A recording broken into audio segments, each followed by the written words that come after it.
So we want to show you how to make the lotion bars. So the first thing you want to do, of course, is gathering all your ingredients.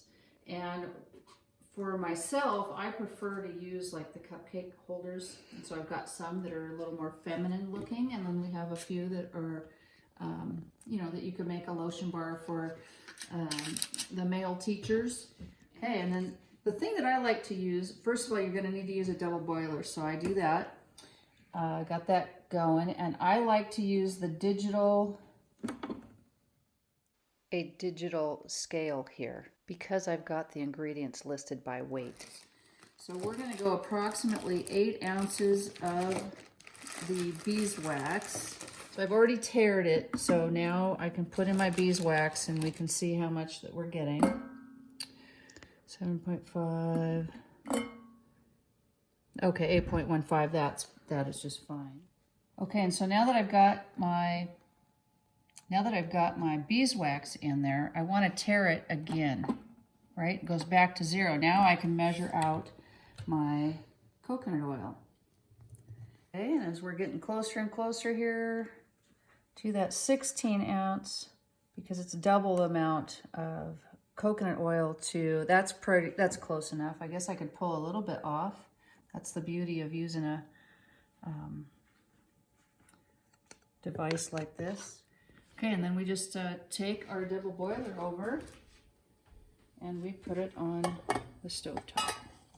And it'll take a while but you want to do this safely. So don't just stick it in a saucepan, and never leave this unattended because this is all flammable. Could be, right? We don't want to do that. So we're gonna just put the lid on there. That'll happen a little bit quicker that way.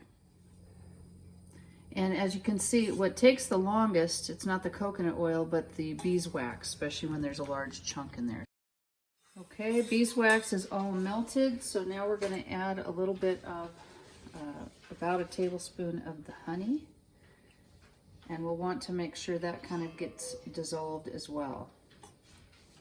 Okay, so now that the honey is pretty well dissolved, first we actually turn the heat off. But we're going to leave the double boiler over the hot water, and then that's when we're going to add a 1/4 cup of the olive oil. Additionally, at the very end, after you're off the heat being on, although it's still going to stay warm, we're going to add 24 drops of the lavender essential oil. Okay. And now that that's in, that's one of the reasons I like this double boiler, is because I can actually pour off the double boiler like that, and I'm just filling them in. I know I'm going to be dripping, making a few drips, but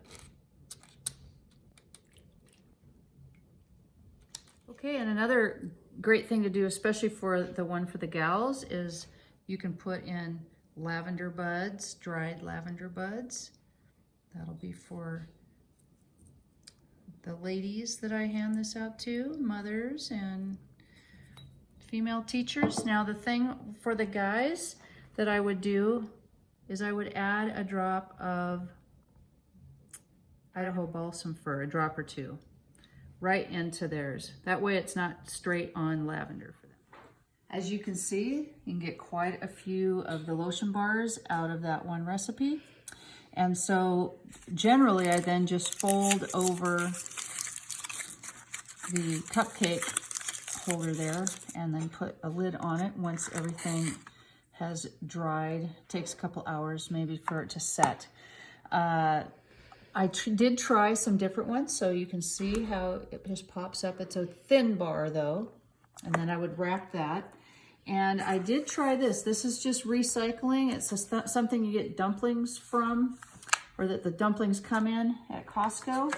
And I have like a cute little cellophane deal that I can, you can see, just pops right out. Looks like that.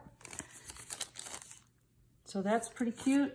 Or you could even, you know, if you don't have anything like that at home, but you have these other things at home, well, you can always just wrap it up in cellophane and tie it. And it's not very big, but you know, you can then give them out to lots of people if you want. Okay, and I think that that's about it. Happy crafting.